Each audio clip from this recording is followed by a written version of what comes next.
के प्याले कौसर के लौटेंगे मजाजी भर भर के। दीन मिला ईमान मिला पढ़ने के लिए कुरान मिला। जो कुछ देने का था सब कुछ दिलवा दिया कमली वाले ने। इन्ना आतैना कल कौसर फरमा दिया कमली वाले ने। बोलो ला इलाहा इल्लल्लाह। आरो मोहब्बत ला इलाहा इल्लल्लाह। ला इलाहा इल्लल्लाह मुহাম্মাদুর রাসূলুল্লাহ। সকলে বলুন সাল্লাল্লাহু আলাইহি ওয়াসাল্লাম। সম্মানিত উপস্থিতি, পেয়ারা হাজেরানে মাজলিস, উপস্থিত অধ্যকার মাহফিলের সঞ্চালক তথা সম্মানিত সভাপতি সাহেব, মুআজ্জাজ মোহতারাম উলামায়ে কেরাম, বিশেষ করে অত্র এলাকার মসজিদের সম্মানিত ইমাম সাহেব, সম্মুখ উপবিষ্ট বয়োজ্যেষ্ঠ দিনদার পরহেজগার আল্লাহওয়ালা মুরব্বী বাপজানেরা, আমার সমবয়স্ক বয়কনিষ্ঠ স্নেহের ভাইয়েরা, পর্দার অন্তরালে অবস্থানরতা পর্দানাসীনা শিক্ষিতা ধার্মিকা সম্মানিতা মমতাময়ী আমার মায়েরা বোনেরা, সকলকে জানাই প্রাণ উজাড় করা হৃদয় নিংড়ানো আন্তরিক শুভেচ্ছা ও ভালোবাসা। সকলে সমবেত হয়ে সর্বপ্রথম আল্লাহ পাকের শাহী দরবারে শুকরিয়া জ্ঞাপন করি যে আল্লাহ পাক সুস্থ শরীরে এই পবিত্র মজলিসে আমাকে আপনাকে হাজির হওয়ার মতো তৌফিক এনায়েত করেছেন। আল্লাহ পাকের শাহী দরবারে কৃতজ্ঞতা প্রকাশে অন্তরের অন্তরস্থল থেকে সম্মিলিত কণ্ঠে প্রাণ ভরে সমস্বরে বলেন আলহামদুলিল্লাহ। সবাই মিলে প্রাণ ভরে একটু উচ্চ আওয়াজে আরেকবার বলেন আলহামদুলিল্লাহ। আল্লাহ পাকের প্রশংসার পরপর অসংখ্য দরুদ ও সালাম প্রেরণ করি সর্বকালের সর্বযুগের সর্বশ্রেষ্ঠ মহামানব, যিনি বিশ্ববাসীর জন্য রহমত, সেই প্রিয় নবীর মাজার মুকাদ্দাসে দরুদ সালামে ঝর্ণাধারা বর্ষিত হোক। ভক্তির সঙ্গে বলুন সাল্লাল্লাহু আলাইহি ওয়াসাল্লাম। সম্মানিত ভাইয়ের, আল্লাহ পাক আমার মতো অধম গুনাহগারকে স্বল্প সময়ের জন্য আপনাদের খেদমাতে হাজির করেছেন। আমার জন্য দোয়া করেন আল্লাহ পাক আমাকে ইখলাসের নিয়তে রাসূল পাকের জীবন আদর্শ থেকে সংক্ষিপ্ত কিছু আলোচনা করার তৌফিক দান করেন। বলেন আল্লাহুম্মা আমিন। প্রথমে বলে রাখি, এটা হলো রবিউল আউয়াল মাস। কথা ঠিক না বেঠিক? এই রবিউল আউয়াল মাস যখনই আসে গোটা বিশ্বের অলিতে গলিতে, বিশেষ করে পশ্চিম বাংলার গ্রামে শহরে নগরে নবীর আশেকরা এইরকম মজলিস কায়েম করে থাকেন। কেউ লেখেন মিলাদুন নবী জলসা, কেউ লেখেন সিরাতুন নবী জলসা, আবার কেউ লেখেন নবী দিবস। আসলে আমরা যে এই নবী দিবস বলেন, মিলাদুন নবী জলসা বলেন আর সিরাতুন নবী জলসা বলেন, আমরা আমাদের নবীর জন্মদিন পালন করি না।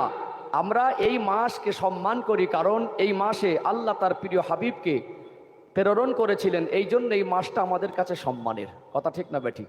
অতএব আজকে আমরা এই নবী দিবসের মাহফিলের ইন্তজাম করেছি, আয়োজন করেছি, এক জায়গায় একত্রিত হয়েছি। আপনারা বুক ভরা ভালোবাসা নিয়ে এসেছেন। আমি আমার জায়গা থেকে চেষ্টার ত্রুটি রাখবো না। ওয়াজ করতে গেলে যতটা পড়াশোনা জ্ঞান অর্জন লাগে সেদিক থেকে আমরা অনেকটা পিছিয়ে। একজন বক্তার ভিতরে যতটা তাকওয়া পরহেজগারিতা আল্লাহর ভয় লাগে সেদিক থেকে আমি পিছিয়ে। কিন্তু এতটুকু আমি বলতে পারি, আল্লাহকে সাক্ষী রেখে ধোকা দেওয়ার সামান্য যারা আশা আকাঙ্ক্ষা নেই। যতক্ষণ থাকবো, যারা আমার সামনে বসেছেন, পরবর্তী সময়ে বসবেন, আমি নেমে যাওয়ার মুহূর্তে প্রত্যেকটা মানুষের যেন মনে হয় আজকে মাহফিল থেকে কিছু পেয়েছি। দরকার আছে না নেই? অতএব এটা ধোকা দেওয়ার জায়গা নয়। এত খরচা করে আর এত সুন্দর আয়োজন করে আজকে আমাকে এখানে বসিয়েছেন, এই সময়টুকু আমরা কাজে লাগাবো ইনশাআল্লাহ। যেহেতু নবী দিবসের মাহফিল, আজকে আলোচনা আমার নবী পাকের জীবন আদর্শের বাইরে গিয়ে যদি বেশি বেশি করি একটু বেমানান হবে। এই জন্য নবী পাকের জীবন আদর্শের কথা বললে একটু মানানসই হবে, আর আমাদের জন্য এটা করণীয় বটে। সম্মানিত ভাইয়েরা, প্রথমেই বলে রাখি, একটা ভালো ঘর করতে গেলে ভিত দরকার আছে না নেই? ভিত ছাড়া ঘর হবে? আগে ভিত হবে, তারপরে ঘর হবে। গঠনমূলক আলোচনা করতে গেলে, মানুষকে উপহার হিসাবে কিছু তুলে দিতে গেলে, তাহলে আমাকে একটা ভূমিকা দরকার। একটা ভূমিকা তৈরি করে নেই, তারপরে ইনশাআল্লাহ উপযুক্ত একটা বায়ান বক্তব্য রূপ তৈরি করে নেবো ইনশাআল্লাহ। একটু অ্যাক্টিভিটি দরকার, চোখে মুখে সম্পর্ক থাকবে, ভালোবাসার মাধ্যমে পৌঁছে দেবো। কেন আমি ম্যাক্সিমাম দিন যারা আমাকে ফলো করেন, আমাকে যারা চেনেন কম বেশি, আমি একটু মেপে কথা বলি, রেফারেন্স দিয়ে কথা বলবো, গুছিয়ে কথা বলবো, যেন আমরা আমল করতে পারি। সকলে নিয়ত রাখি আমার এই আশা বসা যেন আল্লাহ পাকের উদ্দেশ্য হয়, আপনার আশা বসাও যেন আল্লাহ পাকের উদ্দেশ্য। যতটুকু আল্লাহ পাক সঠিক বলাবেন, বোঝার তৌফিক দেবেন, আমি বলনেওয়ালা, আপনারা শুননেওয়ালা, আল্লাহ পাক সবাইকে যেন আমাল করা তৌফিক দান করেন। বলেন আল্লাহুম্মা আমিন। সম্মানিত ভাইয়েরা, নবী পাকের জীবন আদর্শ থেকে আলোচনার আশা রেখে আল্লাহ পাকের পবিত্র কালাম কোরআন শরীফ থেকে ছোট্ট একটি আয়াতে কারিমা তেলাওয়াত করেছি। তার সাথে সাথে নবী পাকের পবিত্র জবানে বর্ণিত অগণিত হাদিস থেকে ছোট্ট একটি হাদিসের টুকরা পেশ করেছি। সংক্ষিপ্ত ব্যাখ্যা বিশ্লেষণের আশা রাখছি, বাকিটা আল্লাহ পাকের মর্জি। ওমা তৌফিকি ইল্লা বিল্লাহ। প্রথমে বলে রাখি, আল্লাহ পাক আমাদের নবীকে তানাকে দুনিয়ায় 63 বছরের হায়াতে জীবন দিয়েছিলেন। কত বছর? এই 63 বছরের জীবনকে আল্লাহ এত বেশি গুরুত্বপূর্ণ জীবন বানিয়েছেন। আল্লাহ পাক আমার নবীর জীবনকে এত মহৎ জীবন দিয়েছেন, 63 বছর ধরে বয়ান করে শেষ করা যাবে না। যে মহামানবের জীবনী 63 বছর ধরে বয়ান করে শেষ করা যায় না, আমাদের কাছে 63 বছর তো দূরের কথা, মাসও নেই, সপ্তাহ নেই, 63 দিন আর ঘন্টাও নেই।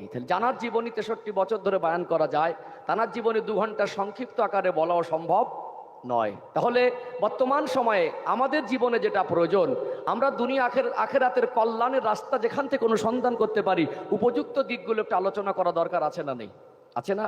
ঔষধের দোকানে অনেক রকম রোগের ঔষধ থাকে, যখন যে রোগ হয় ওই ঔষধটা তখন প্রয়োজন হয়। আজকে আমাদের জীবনে যেটা অত্যন্ত প্রয়োজন দুনিয়া আখেরাতের কল্যাণের জন্য, সেই দিকটা একটু বেশি বেশি আলোচনা করলে তুলনামূলকভাবে উপকৃত আমরা বেশি হতে পারবো, এইটুকু আশা রাখা যায়।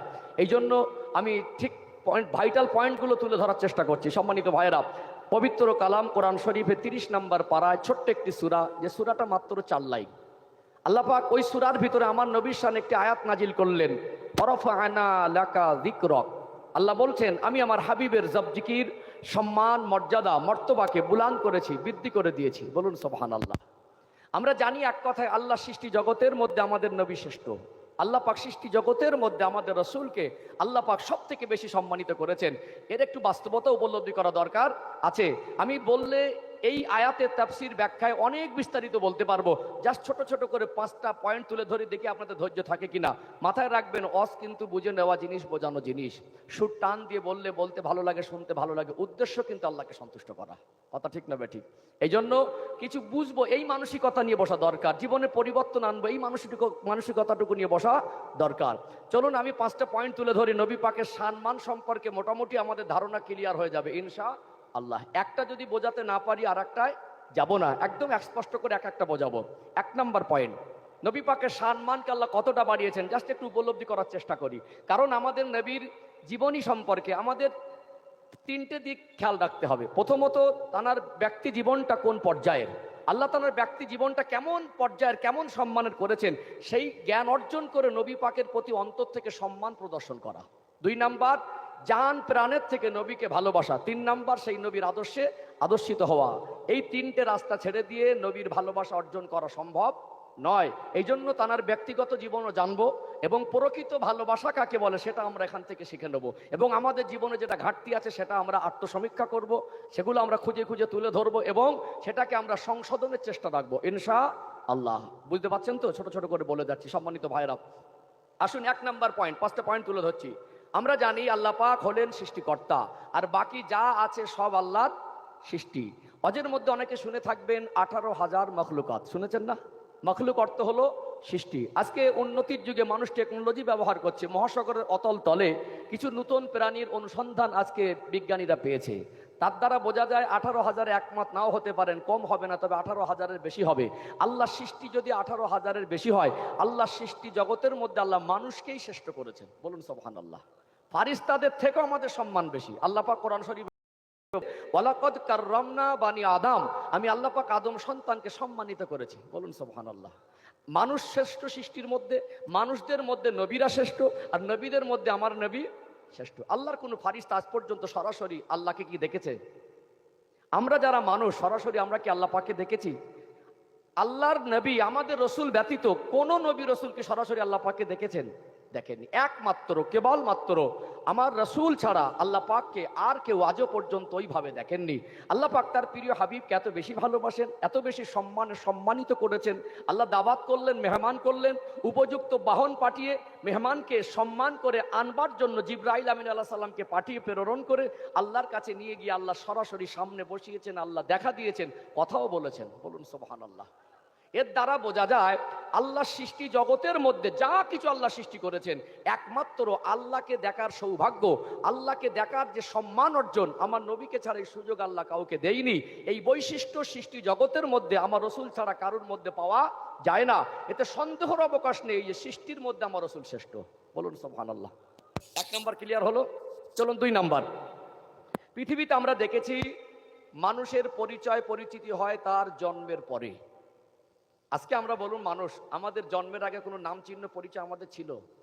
একটু পদ পেয়ে গেলে, একটু টাকা হয়ে গেলে, একটু মানুষের কাছে পরিচিত হয়ে গেলে আজকে দিনে মানুষ একটু অহংকারী হয়ে যায়। এই আমাকে চিনিস? কত মানুষ আমাকে চেনে জানিস? আজকে বিশেষ করে যদি জেনারেল নলেজ থেকে দেখি, প্রত্যেকটা রাষ্ট্রের যারা উচ্চপদস্থ রাষ্ট্রের পরিচালক, রাষ্ট্রপতি, প্রধানমন্ত্রী, মুখ্যমন্ত্রী, এদের পরিচয় দেশের মানুষের কাছে থাকে। আগে শুনতো, এখন এই সোশ্যাল মিডিয়ার মাধ্যমে এদের ছবিও দেখা যায়, দেখা যায় না? অতএব এই যে পরিচয় পরিচিতি, আজকে 2024 সাল, এটা সেপ্টেম্বর শেষ হয়ে নভেম্বর মাসের আজকে 2 তারিখ, নভেম্বর মাসের 2 তারিখ। গোটা বিশ্বের মধ্যে যে মানুষটা মনে করেন আমি বড় নেতা, গোটা বিশ্বের মধ্যে যে মানুষটা মনে করেন মানুষ আমাকে সব থেকে বেশি চেনে, ওই মানুষকে জিজ্ঞাসা করুন আপনার জন্মের আগে আপনার কোনো নাম চিহ্ন ছিল না। আজকে দুনিয়ার মানুষের পরিচয় হয় সাধারণভাবে তার জন্মের পরে। জন্ম হয়, নাম রাখা হয়, বড় হয়, পরিচয় পরিচিতি হয়। কিন্তু আল্লাহর হাবিবের ক্ষেত্রে ব্যতিক্রম। আমার নবীকে আল্লাহ পাক দুনিয়ায় প্রেরণ করার হাজার হাজার বছর আগে আমার নবীর নাম মোবারককে, আমার নবীর পরিচয় পরিচিতিটা নবীদের জবান থেকে আল্লাহ মানুষের মাঝে প্রচার করেছেন। যেটা বলবেন না, আজকে 2024 সালে গোটা বিশ্বকে চ্যালেঞ্জ করুন আমার নবীর মতো এমন একজন মহামানবের সন্ধান দিক, যিনি দুনিয়া আসবার হাজার হাজার বছর আগে তার নামটা আল্লাহ পৃথিবীর মানুষের কাছে প্রচার করেছেন। অনেক এখন আবার রেফারেন্স খোঁজে, একটু দলিল দেই। আমরা জানি 4টি বড় বড় আসমানি কিতাব, তাওরাত, জবুর, ইনজিল, পবিত্র কোরআন শরীফ। 4টে নবী ও রাসূলের উপর আল্লাহ 4টে আসমানি বড় বড় কিতাব নাজিল করেছেন। এছাড়াও আরো ওজিফা সহিফা কোন নবী রাসূলের উপর আল্লাহ নাজিল করেছিলেন।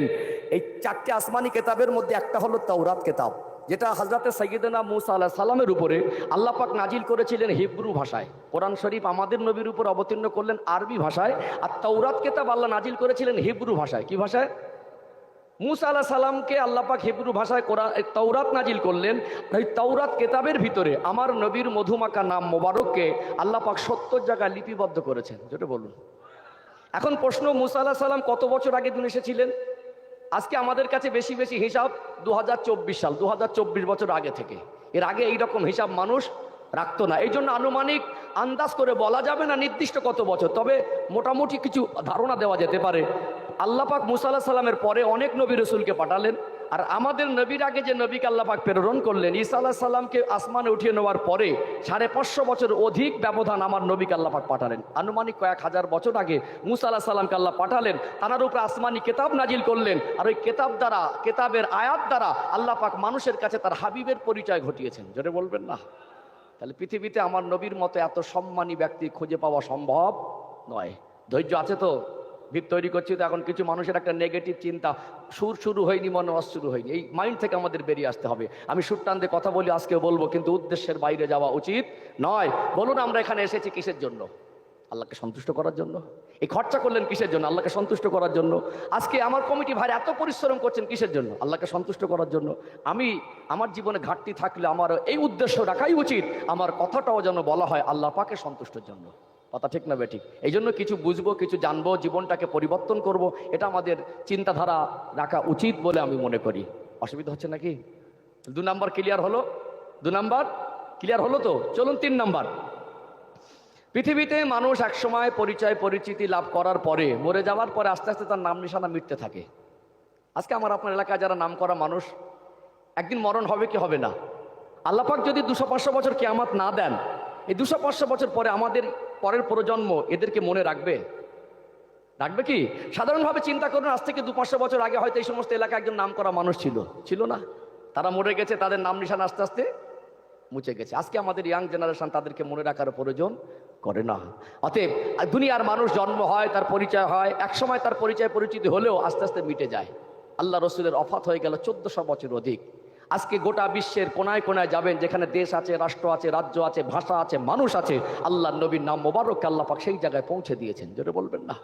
তামাম বিশ্বের মানুষ চক্রান্ত করে, পরিকল্পনা করে, দুশ্মনী করে, হিংসা করে আমার নবীর সম্মান যদি ছোট করতে চায়, আল্লাহ যুগ যুগ ধরে দেখিয়েছেন দুনিয়ার মানুষের কাছে রিয়াকশন হয় নবীর নামকে মিটিয়ে দিতে গেলে আল্লাহ পাক প্রচারটা বাড়িয়ে দেয়। যেটা বলবেন না, কারণ কোরআনুল কারিমের প্রত্যেকটা সেন্টেন্স, প্রত্যেকটা বাক্য, প্রত্যেকটা ওয়ার্ড, প্রত্যেকটা শব্দ এত দামি।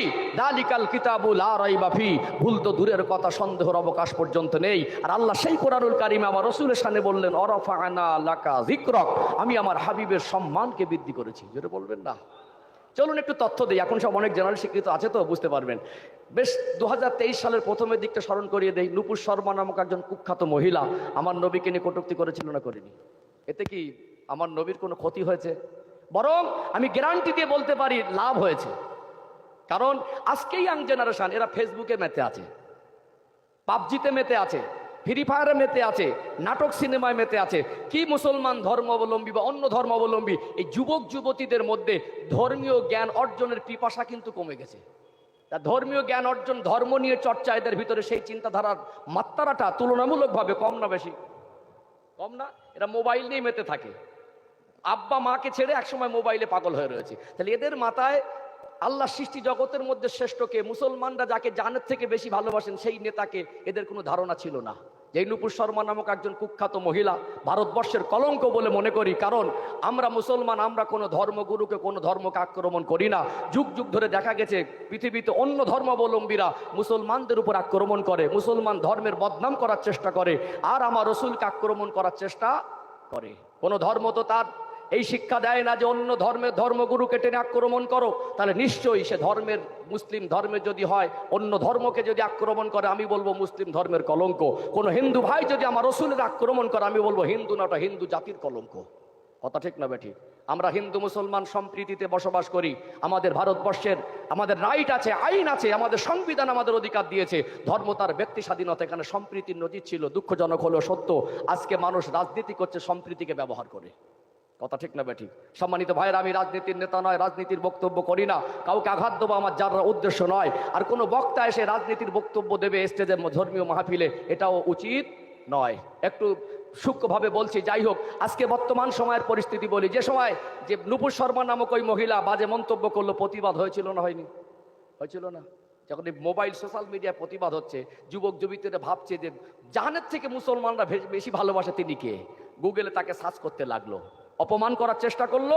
কয়েক লাখ নয়, কয়েক কোটি মানুষের কাছে নতুন করে গুগলে সার্চ করে গুগল রিপোর্ট দিচ্ছে যে এত বেশি সার্চ হচ্ছে যে বিশ্ব নবী কে, মোহাম্মদ মুস্তাফা বলুন সাল্লাল্লাহু আলাইহি সাল্লাম কে, তানার সম্পর্কে, তানার ব্যক্তি জীবন সম্পর্কে অন্য ধর্মাবলম্বীরা আরেকবার নতুন করে 2023 সালে জানার চেষ্টা করেছে না করেনি?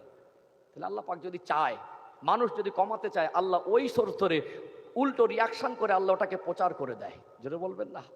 সম্মানিত ভাইয়ের, আজকে রামগিরি মহারাজ নামক একজন হিন্দু জাতির কলঙ্কই বলে মনে করি। আমি এখান থেকে প্রতিবাদ জানাই আমার নবীকে নিয়ে সে কটূক্তি করেছে। বোম্বাইতে যথেষ্ট প্রতিবাদ হচ্ছে। আমরা মুসলমান যখন আমাদের নবীর সম্মানে আঘাত করে তখন আমাদের প্রতিবাদ করা ফরজে আইন হয়ে যায়। আমরা আমাদের জানের থেকে বেশি ভালোবাসি। আজকে বোম্বাইতে প্রতিবাদ হচ্ছে, আমরা প্রাথমিকভাবে সোশ্যাল মিডিয়ার মাধ্যমে আমরাও প্রতিবাদ জানাচ্ছি, সরকারকে দৃষ্টি আকর্ষণ করছি। যারা আপনারা আইনের রক্ষক, বিশেষ করে আমরা এই দাবি জানাচ্ছি, মুসলমানরা আজকে আমাদের প্রিয় নবীর শানে যে মন্তব্য করেছে, এই রামগিরি মহারাজ নামক কুখ্যাত একজন অমানুষকে একে আইনের আওতায় এনে একে গ্রেপ্তার করে একে উপযুক্ত শাস্তির দাবি জানাচ্ছি। তারপরে যদি সরকার এই উপযুক্ত ব্যবস্থা না নেয়, আজকে এই প্রতিবাদটা আমরা করে থেমে থাকবো না। প্রয়োজনে পয়জানে কলকাতা রাজপথে নামবো, প্রয়োজনে আমরা আমাদের জান মাল সর্বস্ব দিয়ে আমাদের রসুলের জন্য আমরা প্রতিবাদ করে যাব ইনশাআল্লাহ। তবে আমরা রামগিরি মহারাজ কুখ্যাত অমানুষ, সেই মানুষটা আমার নবীকে অপবাদ করেছে বলে আমরা আমাদের প্রতিবেশী হিন্দু ভাইদের প্রতি খারাপ ধারণা রাখবো না। এ শিক্ষা ইসলাম আমাদের দেয়নি। দুনিয়ার কোন অন্য ধর্মাবলম্বীর একজন যদি কেউ ভুল করে, কেউ যদি তার অমানবিক কোনো কর্মকাণ্ড ঘটায়, আমরা তার ধর্মের সব মানুষকে দায়ী করি না। অতএব ভারতবর্ষের জমিন এটা বেনজির। অন্য ধর্মাবলম্বী যখন ভুল করে তখন বলে দুষ্কৃতি। আমাদের দেশে পাঁচাটা কুত্তা অমানবিক মিডিয়াগুলো এরা এত অপপ্রচার চালায়, মুসলমান যখন কিছু করে টেনে টেনে লম্বা করে প্রচার করে বলে সন্ত্রাসী। আমরা এই দৃষ্টিভঙ্গিটাকে, দ্বিচারিতাকে ইসলাম আমাদের শিক্ষা দেয়নি, আর এই দ্বিচারিতার মেজাজ আমাদের মধ্যে নেই। এই আদর্শ আমার রসুলের মধ্যেও ছিল না। আপনার ধর্ম আপনি করুন, আমার ধর্ম আমি করব। আমরা সম্প্রীতিটাকেই পছন্দ করি, আর ইসলাম তো পৃথিবীর মানুষকে সম্প্রীতি শিখিয়েছে। কথা ঠিক না বেঠিক? আমরা চাই এই অমানুষটাকে সরকার আইনের আওতায় এনে উপযুক্ত শাস্তি দিক, তা না হলে আমরা কিন্তু আজকে ময়দানে নামিনি, আগামী দিন নামতেও বাধ্য হব, এতে আমাদের কোনো দ্বিধাবোধ থাকবে না। আজকে দেখুন এই প্রতিবাদ হচ্ছে, এর কারণেও কিছু যুবক ছেলে আমার নবীকে নিয়ে আলোচনায় আনবে, জানার চেষ্টা করবে। কথা ঠিক না বেঠিক? তাহলে আমার রসুলের সম্মান মর্যাদাকে পৃথিবীর মানুষ চক্রান্ত করে কমাতে পারবে না। এটা আমার নবী